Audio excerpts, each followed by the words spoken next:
Absolutely my pleasure to be able to hand over to Nigel Turner today. So Nigel, welcome and thank you very much. Okay, thank you, Suzanne, and yeah, just about good afternoon, everybody, and I will now share my slides. So if you bear with me, hopefully you can see those. Yeah, and we can, yeah. Great, and a big thank you to Suzanne. Thank you to Data Cymru as well for the opportunity to talk about my favourite subject, which is data.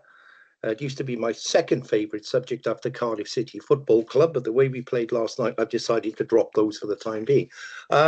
Anyway, what I want to talk about is an organisation that you may or may not have heard of called DAMA UK. And just before I do, just a little bit of background on me and why I'm presenting this session on DAMA UK. As you can see from my white hair and wrinkles, I've been doing data management for a very long time. And at least 27 years. It seems longer than that to me. I think Charles Dickens was finishing off A Christmas Carol when I did my first data project. I worked for a long time in BT, actually here in Wales, in Cardiff, and then joined various consulting companies. And my day job today is I'm the principal information management consultant at a company called Global Data Strategy. But today I'm going to talk about the role that I do as a voluntary role part-time, which is that I'm a committee member of this organisation called DAMA UK. And my main personal responsibilities as a committee member are to maintain liaison and links with other DAMA chapters, which I'll talk about in a minute, in the EMEA region, but also I'm the regional lead for Wales. And you can tell if you, by my accent, that I'm born in Wales, born in Merthyr Tydfil, and I still live in Cardiff in Wales. And so what I'm going to talk about today is, as I said, that organisation we call DAMA. And the agenda of what I'm going to do, I'm briefly going to talk about what is DAMA, why do we exist, and what the specific ways are in which DAMA is supporting its members and non-members in terms of improving their data management practices and their data management activities. And I'm going to talk specifically about some of the things that we offer both to members and to non-members. So first question is, what is DAMA? And DAMA is basically, stands for the Data Management Association. Our cousins in America call it DAMA. So you might sometimes hear it referred to as DAMA if you listen to an American. And it's a bit like Data Cymru in the sense that it's non-profit and it's a voluntary organisation predominantly. And it's also, the thing to stress about it, vendor independent. So we're not tied up to any software or hardware vendors or data management vendors. And we fiercely maintain our independence in that sense. Now, DAMA itself has been around for quite a long time. It started in the USA, in Los Angeles, and was basically set up there to support professionals who were working locally in Los Angeles in data management, which, as you can imagine, in 1988 was still a sort of a fairly embryonic discipline. But today, DAMA's grown enormously. We've now got 75 established chapters and more forming every day on every continent. And you see there that, pretty much every continent is covered apart from Antarctica, I think, but that will probably come eventually. North America, the chapters of DAMA, we're a bit like Hell's Angels in that sense, but a bit less scary, hopefully, are usually organised around cities. So there is a DAMA chapter in New York, one in LA, one in San Francisco, etc. But apart from Australia has the same format. But apart from that, in the other countries of the world, the chapters tend to be country-based. So, for example, you get countries like, I did a webinar 2 weeks ago for DAMA Ukraine, for example. There is a chapter of DAMA in Ukraine, despite all the travails and pain that country is currently going through. There's a DAMA in Brazil, DAMA in Saudi Arabia, DAMA in Kenya, etc. And DAMA UK is one of those chapters. And I'm going to talk mainly now about DAMA UK, because that's obviously the most relevant to all of us. And like our sort of parent organisation, we're also non-profit, vendor independent and voluntary. And we've been around since 2003. And interestingly as well, I mentioned earlier that because the American chapters are based on cities rather than countries, we are probably the world's largest single DAMA chapter anywhere in the world. And that's, as you see later, is good, because that means we've been able to do a lot more than many other chapters have been able to do. And our mission there is, as you see, in the middle. And what do we do? Well, what we try to do is connect people, provide resources, and support development of the data management profession. So we're a networking organization where people who work in data management can interact with each other. We provide resources, and I'll talk about those later as well. And we do quite a lot of work around training, certification, in order to develop the professionalism, if you like, of the data management profession. And the way we govern, we have a voluntary committee of 20 people, which is elected by our membership. And we also occasionally co-opt people where they have specific skills or they want to volunteer to play an active part in DAMA. So if you do, please get in touch after this webinar. We'd be delighted to hear from you. But we do have, because we've become a large chapter, we're able to afford a part-time admin manager who supports what we do, and our social media accounts are all managed through an external agency, which has professionalized it quite a bit. I suppose the first thing you might be wondering is, well, why does data management need to be recognized as a profession? And I think it's some of the drivers you see there. I'm sure that you'll all be aware of, as I guess most people listening to this are in the data management, in a data management role in local authorities or elsewhere. And we all know that the world is increasingly becoming data-driven. And that sounds like a bit of a cliche, but it means that pretty much every organization on the planet these days recognizes that in order to survive, in order to flourish, in order to become a successful organization, data is actually key to that success. And the other thing, the reason, of course, is that all the people who use our services in organizations, our customers, our clients, our citizens, expect digital products and services will be the norm. And to deliver those things requires excellent data management. So you need people with the right skills in data management to deliver these, both in the private and public sectors. And many DAMA members are private sector employees, but many are also public sector employees. And I will give you some examples later.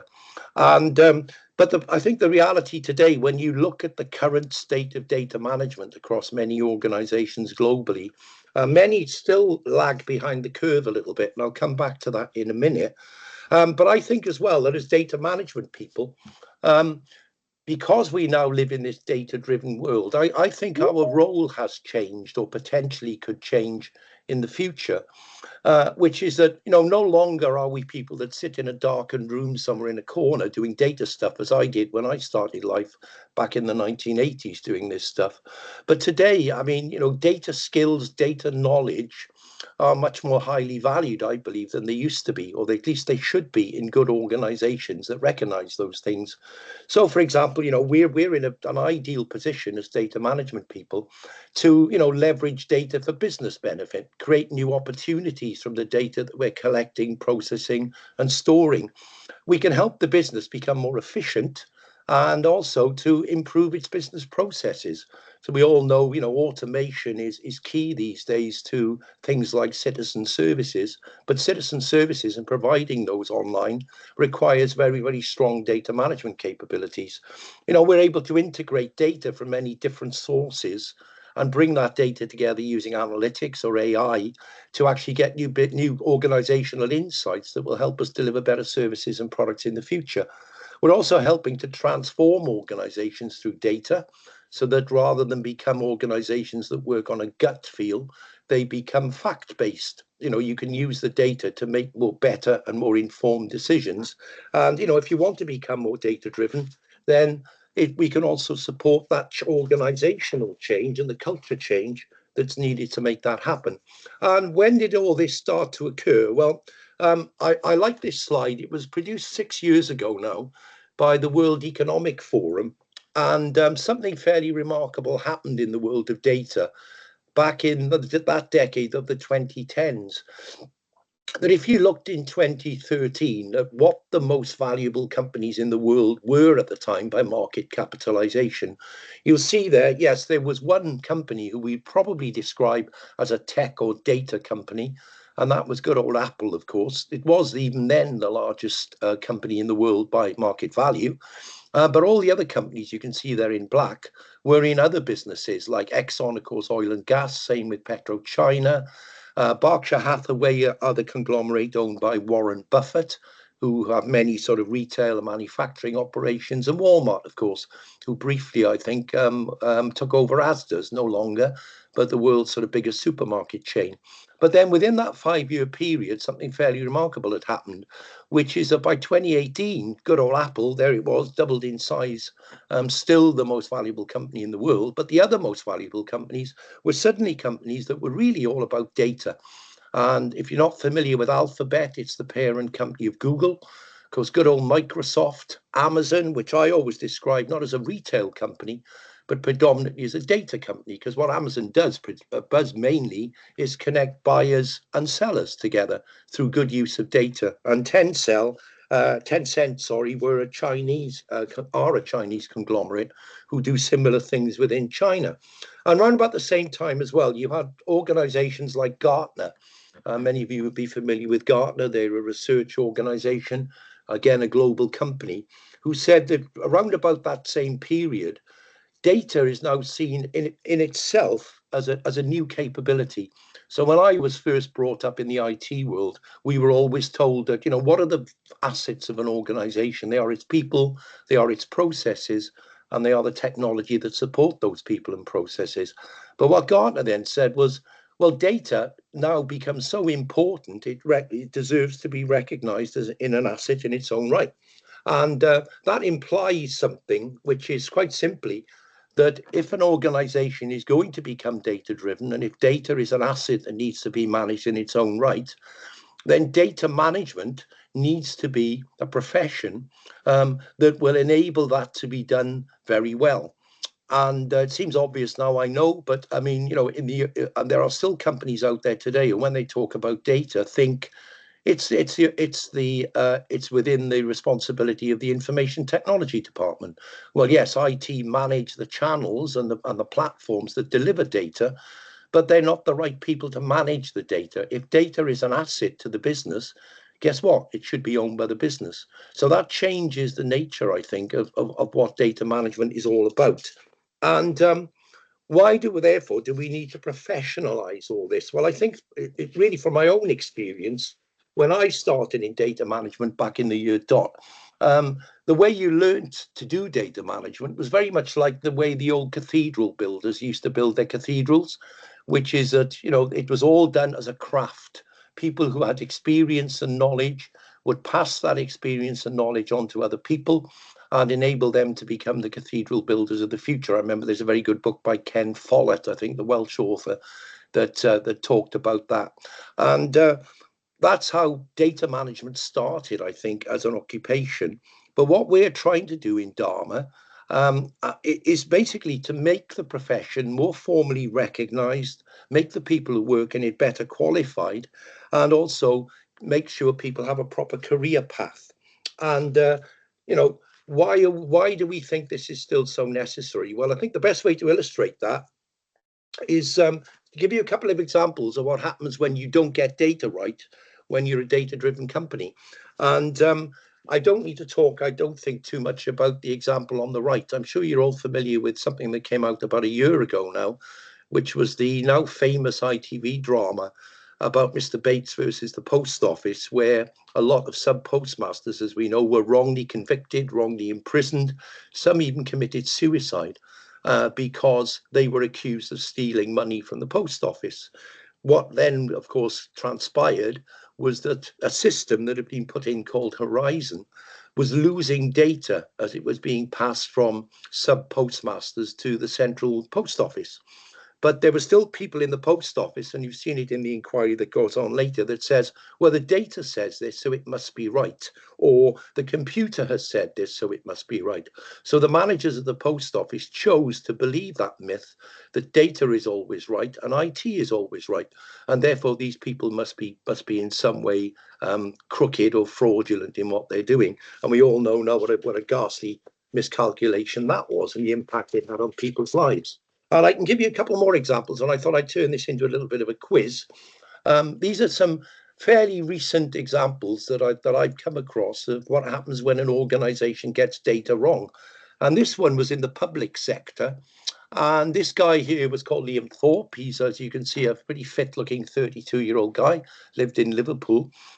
He received a letter during the COVID pandemic saying that he was to receive a priority COVID vaccination as he was morbidly obese.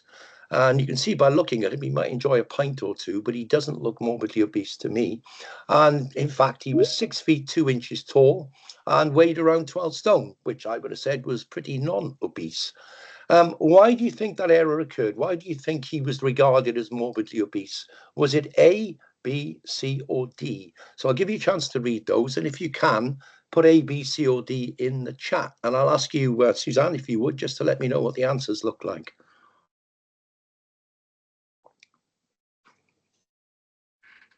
It's a mixture.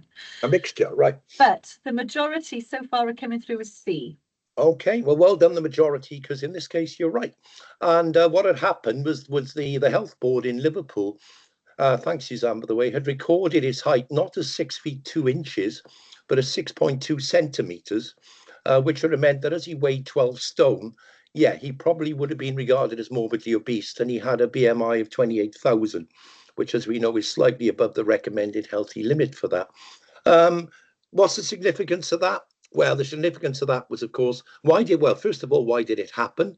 It was because when people entered data into a field which recorded height, instead of entering it in meters and centimeters, for some reason, somebody decided to enter it as feet and inches. So 6.2 centimeters was regarded as 6 feet 2 inches. So, I mean, if he had really been 6.2 centimeters tall, he probably had more to worry about from the neighbour's cat than he would have from catching COVID. But yes, it gave everybody a laugh. It hit the national press. People thought this was really funny. But then, of course, people started to question, if this data is wrong, how many other people are missing out on COVID vaccinations who do need a priority vaccination because their data is wrong as well?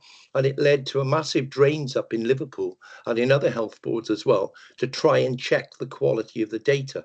So this, in this particular case, as I said, did him no harm, but did create doubt in people's minds that the health boards were able to get this right during a period of a national crisis. And more recently, another example, and this time from the private sector as well. It's not really the private sector, but certainly impacted the private sector. Last summer, you may recall in the news that our air traffic control system failed in the UK. There was a backup system, but unfortunately, when they tried to bring the backup system up, it also failed. And because of that, the system was down for over 4 hours. 2,000 flights had to be cancelled and 250,000 people were stranded during the August bank holiday. It took several days to return to normal. And today, airlines are now faced with millions of pounds worth of claims from passengers who are held up. So what do you think caused that problem? Would it be A, B, C, or D? And again, Suzanne, if you could do me the honours and let me know. I'll do. I was confident on it, so I'm less certain of this for myself. Okay, there's a lot more hesitancy coming through this couple of answers, right, but yeah. there is a little bit more hesitancy.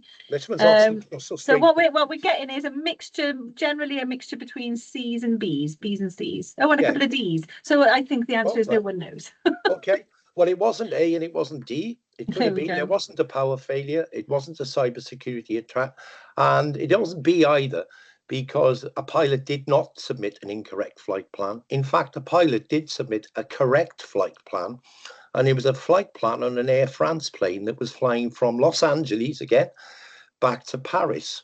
And I don't know if you're aware of this. I wasn't until this hit the headlines. But when a flight plan is planned by air traffic control and by the pilot, they pass over a number of points in the earth, which they call waypoints.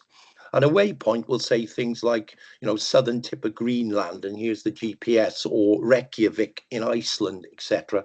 And for some strange reason, this particular flight plan was a very unusual one.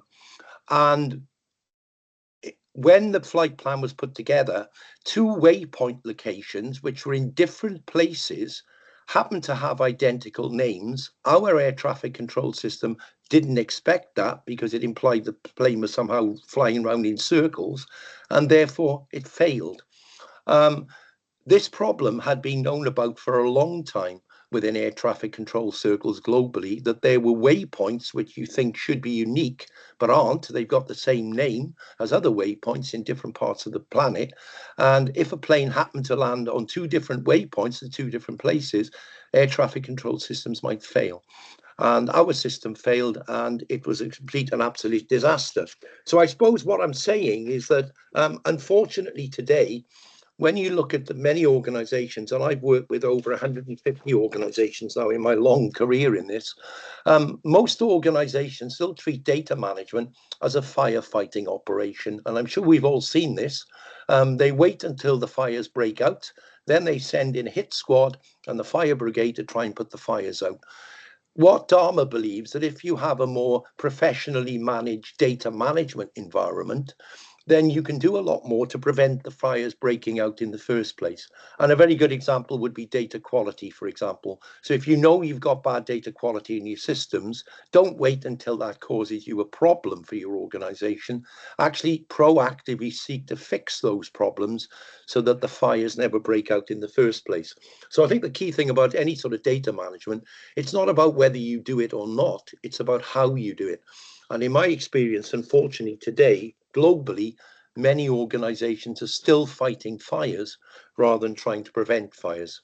So next question is, what exactly does DAMA do to try and help organizations move into more proactive data management practices?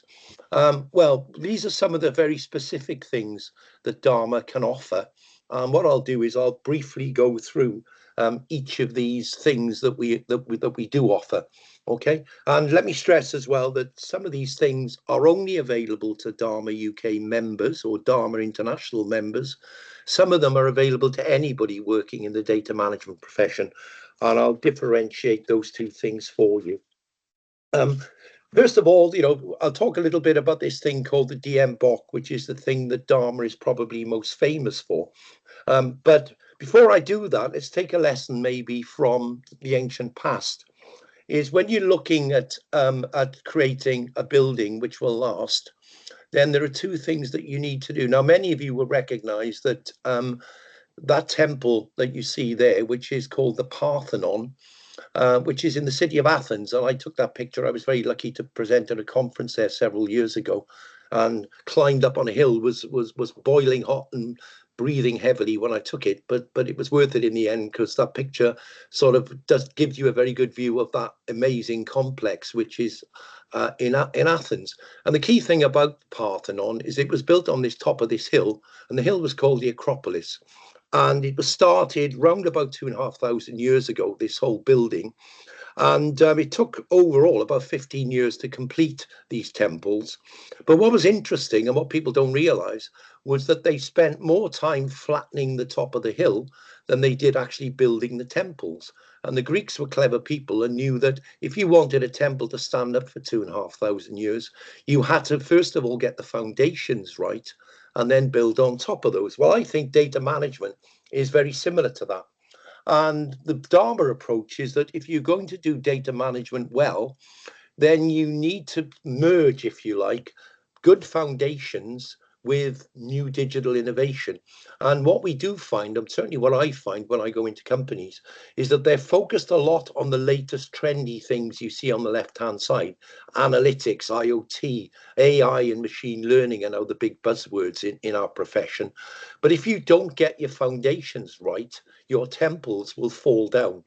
And therefore, DAMA also believes that organizations need to be very heavily focused on things like how the data is managed and governed within the organization, what the architecture looks like. In other words, you need a good architecture to build a good temple, how to manage data quality proactively, how to manage master data that's widely shared across and beyond an organization.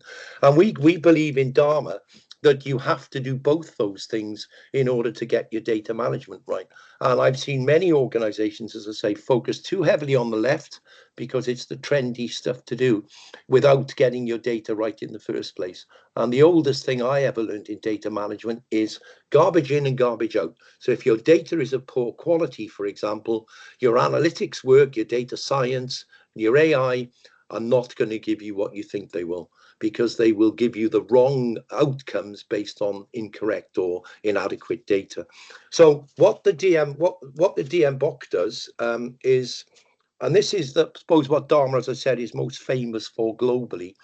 And this is the revised edition. DMBOK is basically a book, and you can either get that book as a print version, or you can get it as a merchandise. You can see it there. I've got a copy in front of me.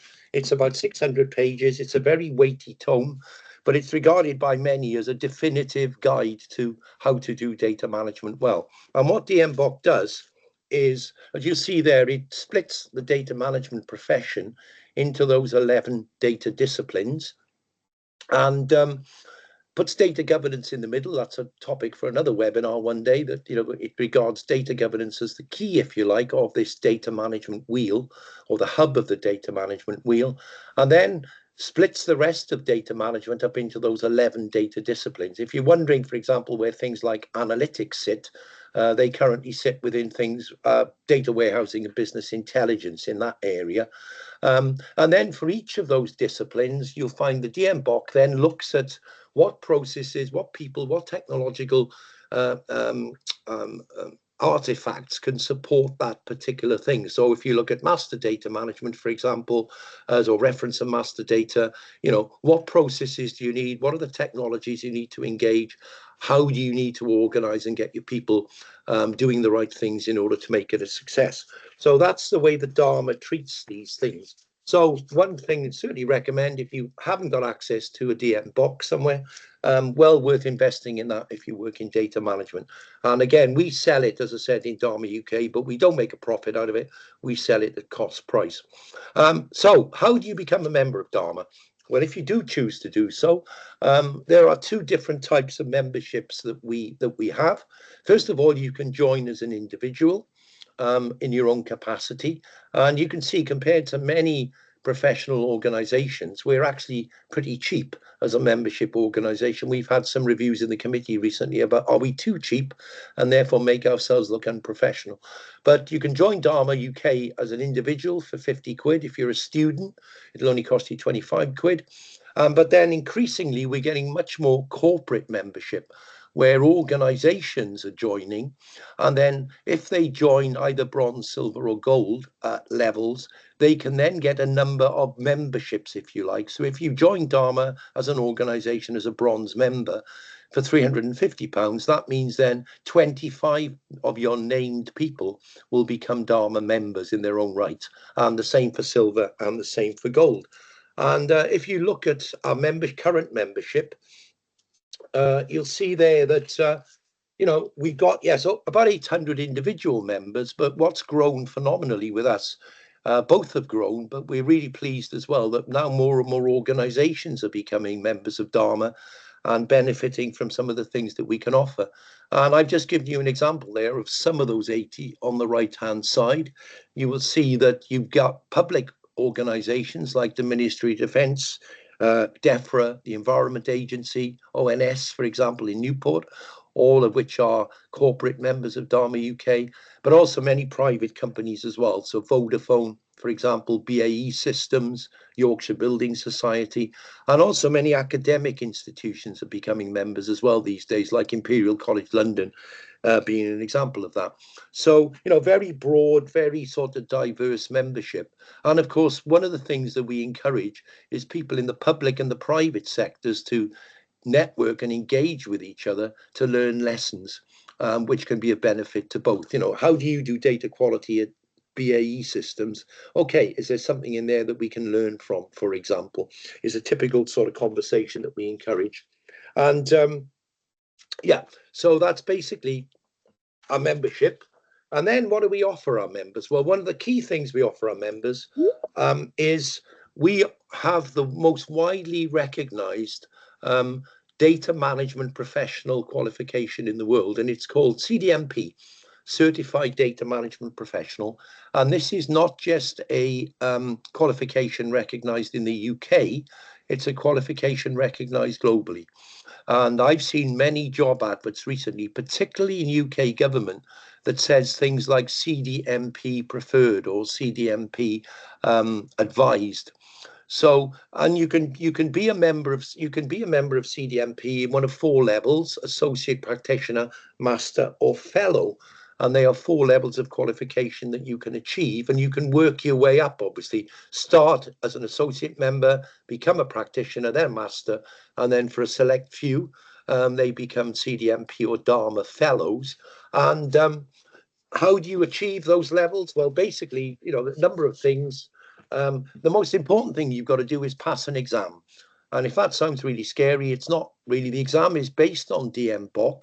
So if you're familiar and you study the DMBOK, you can sit the exam. Certainly you can do the fundamentals exam. If you want to be an associate, you have to get a 60% pass mark on the data management fundamentals exam. Lots of people are doing that exam at the moment, and you can put CDMP associate after your name if you pass that exam. But then if you want to become a practitioner, you have to pass the exam with a higher pass mark, and then you would do the specialist exams. So the specialist exams are basically the 11 data management disciplines that you saw on that wheel earlier. So you can do a specialist exam in data quality or data governance or master data management, for example. So if you pass 2 specialist exams as well, you can then become a practitioner, providing you've been in the profession for at least 2 years to 10 years, and then you can, etc. Then you can then go up to master, etc., etc. How much does it cost to do all that? Prices, I mean, dollars, because the whole CDMP process is managed by DAMA International rather than the chapters.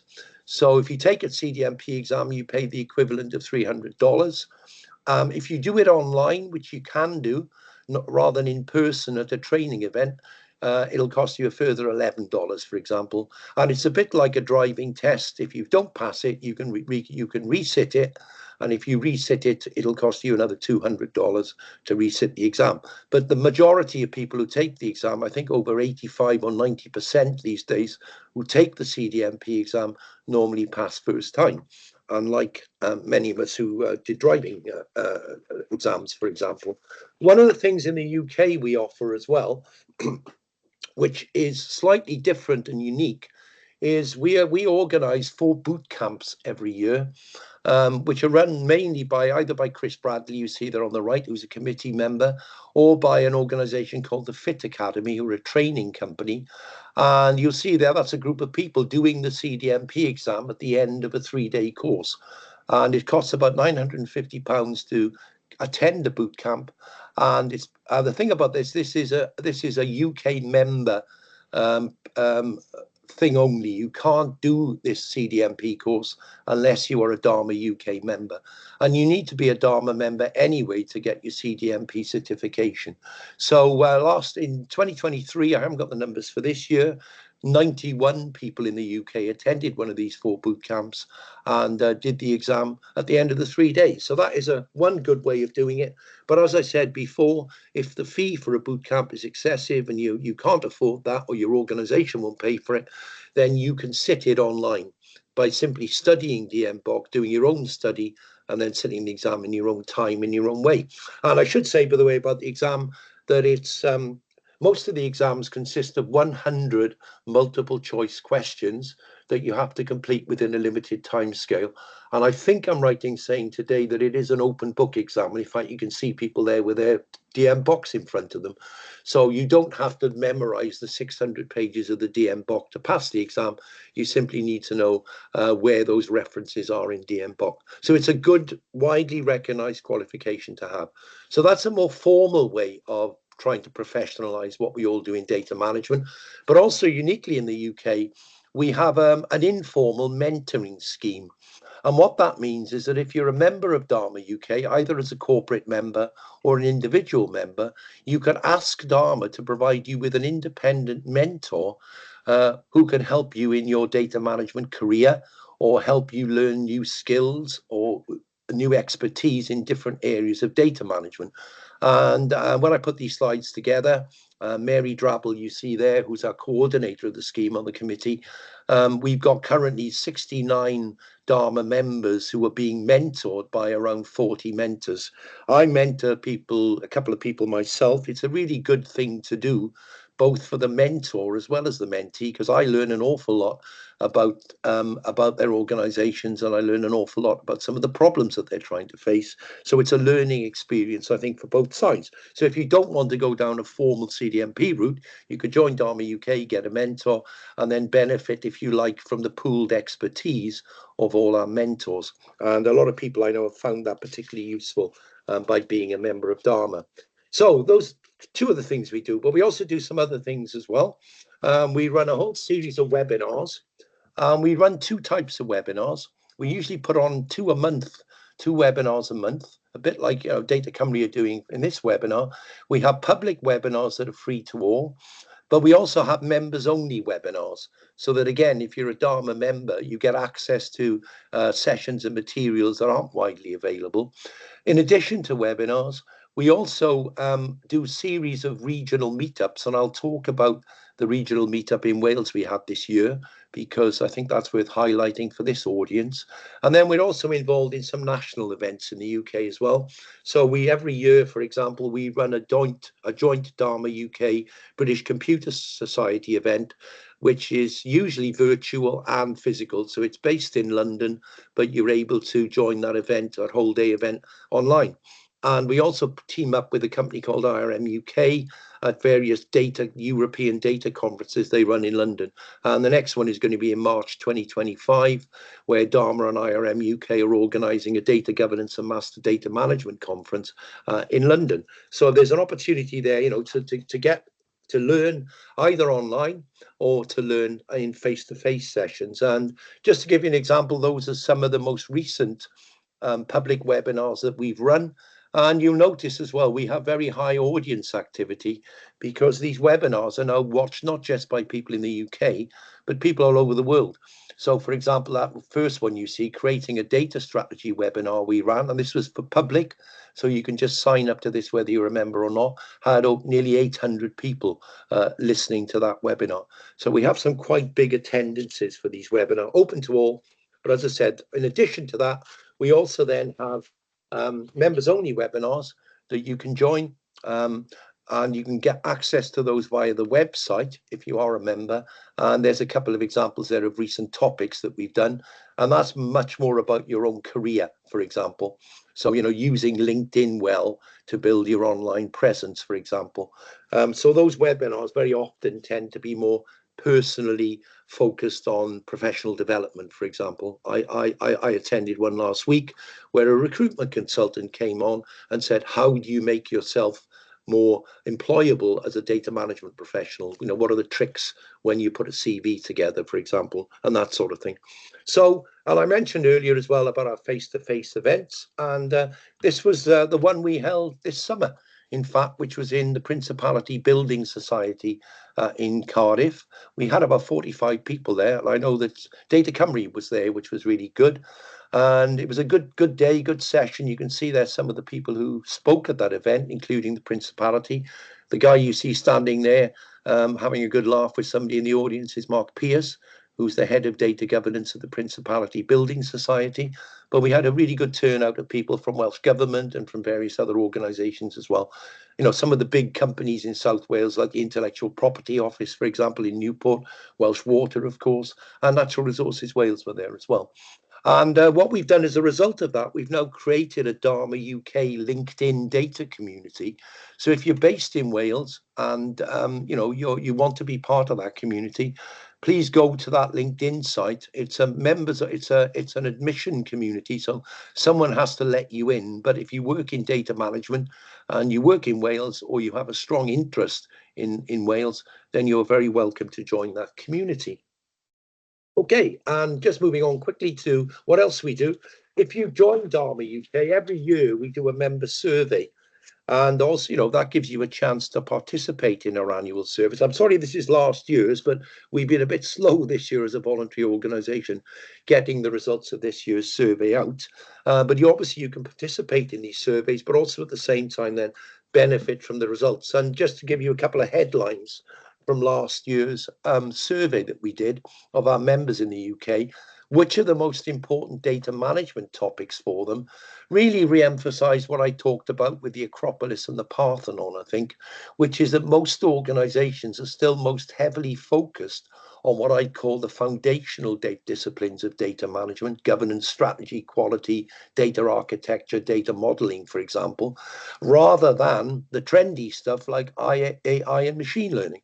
And you can see there from that 15% thought that it was their most important topic, which is a big increase on 2022, but still nowhere near as much of a focus as the foundational disciplines. So that's what I mean when I say that, DAMA tries to embrace both the new data management trends and tools, but also the foundations that you need to build those tools upon. And just another example there as well, which we found interesting last year, when you say what are the biggest data management challenges that organizations are facing, or you are facing in your organization, and we were surprised how predominant soft issues were rather than technology issues. So most people are saying these days, in order to develop their data management capabilities, the biggest barriers they face are things like culture, lack of skills, making the business case, which is another way of saying convincing our organization that they need to invest more in data management to be more proactive rather than reactive, and embedding some of these data management practices within the organization. Much more important than technology and tools or the complexity of data, for example. So that really surprised us, but it goes to show as well, not only are organizations mainly focused on data foundational work, but also tackling soft issues is a bigger problem for them. And of course, having done that survey this year, then we were able to put on more webinars, for example, which talked about how you create a data culture, how you improve data literacy, how you can improve people's data skills in an organization. And I did one, I think last year, talking about how do you make the business case for better data management, for example, and stuff like that. So finally, online, we do have a website, and you can go onto that website even if you're not a member. There are two parts of the website. There's the front page you see here, which is open to all. So it advertises upcoming events. It talks about CDMP, for example, and you can look in more detail there about some of the benefits of being a member. But there's also a members only resource area where mainly you've got the webinars I referred to, but there are also some higher value articles, for example, and things in there that you can only access if you're a member. But to actually get to a lot of the material on the website, you don't need to be a member. So I'd encourage you to visit that. There's some useful stuff hopefully on there for anyone working in data management. And you can follow us on social media. Our social media has improved enormously since we've done it through an external organization rather than have to rely on volunteers to do it all the time. And you can see there that we're still on Twitter or X, so that we are thinking of, like everyone else, of moving to Blue Sky. We haven't done so yet. We've got about 2,500 followers on X and 5,200 followers on LinkedIn. And again, it's not just people in the UK. These are people all over the world that are now following DAMA UK. And finally, really, in terms of what our current priorities are as an organisation, we're doing a big revamp of the website at the moment, and we're employing an external company to come in and help us do that. Because our corporate membership has grown so quickly, we've accepted that we need really proper account management of some of our corporate members to make sure they're getting from DAMA what they want to. We've also worked hard in the last year to strengthen relationships with other complementary organisations. For example, the Open Data Institute, I've mentioned the BCS already.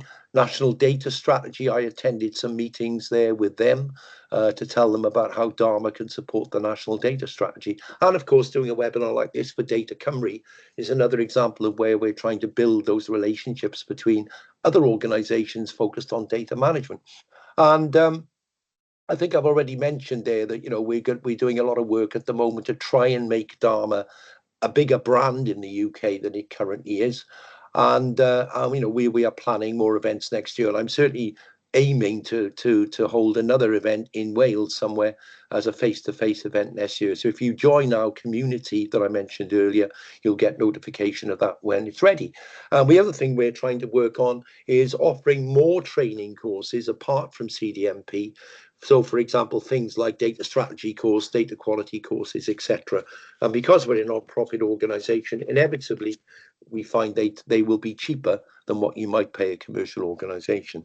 So, to conclude, not too bad on time for once, I thought it was appropriate to finish with a quote from a famous Welshman. And I think that quote is very appropriate. Somebody is boring me, I think it's me. And that probably applies to me as well. Hope you found that helpful and useful. Thanks for your time and attention. And Suzanne, I'm ready to take any questions or comments if we have any. Absolutely. Thank you ever so much, Nigel. That was really, really interesting. And full disclosure, everybody, I mean, I've been an individual member of DAMA for many years now, and I did this just very recently, I was very fortunate to be able to do the boot camp and then have done the associate exam. So that's all really positive. So I can only speak highly for it. And obviously the webinars and all the suggestions as well. If there are any questions, as I say, put them in the chat. There's no question specifically for you at the moment, Nigel. There's one question around how we might be able to coordinate corporate, and I don't know if this is possible, but coordinate corporate membership across the local authorities rather than each local authority needing to have a corporate membership because they might not have currently a sufficient number of people. So that's something we'll look into and chat about later. But there are no specific questions at the moment. And normally I would have a question myself, but that was so informative, and you answered every question I had at the beginning has been answered fully. So it may be that it's a... Yeah, well, sorry, Suzanne, one thing I could add, by the way, I don't think I said it when I intended to, but when you look at our 80 corporate members at the moment, I did check yesterday, and to the best of my knowledge, not a single local authority is a corporate member of DAMA. And as you say, maybe this, the scale of a local authority with data management is not sufficient to enable that. So I think anything we can do collaboratively on that would be a really good thing. Because I'm aware I'm no expert on what local authorities are facing, but I'm sure you're all expected to deliver a lot more for less money, and a good way of doing that is to become more efficient by using data better. So I mean, obviously there are great advantages potentially there for local authorities, not just in Wales but all over the UK to partake in that. Yes, absolutely. So that's definitely something we're going to look into. Right. So there are no questions coming through. So on that basis, as long as you're happy, then we will call it a day there, end it there. And all that remains for me to do is, again, thank you so much, Nigel, for coming along, for doing that. It was really, really informative. And like I say, I learned quite a lot despite having heard and been involved in a lot of this already. There's lots of thank yous coming through on the chat as well. So that's excellent. I think a lot of people have taken a lot away from it. And thank you as well to all of you for attending. And hopefully we will see you all in future sessions. Happy Christmas, everybody.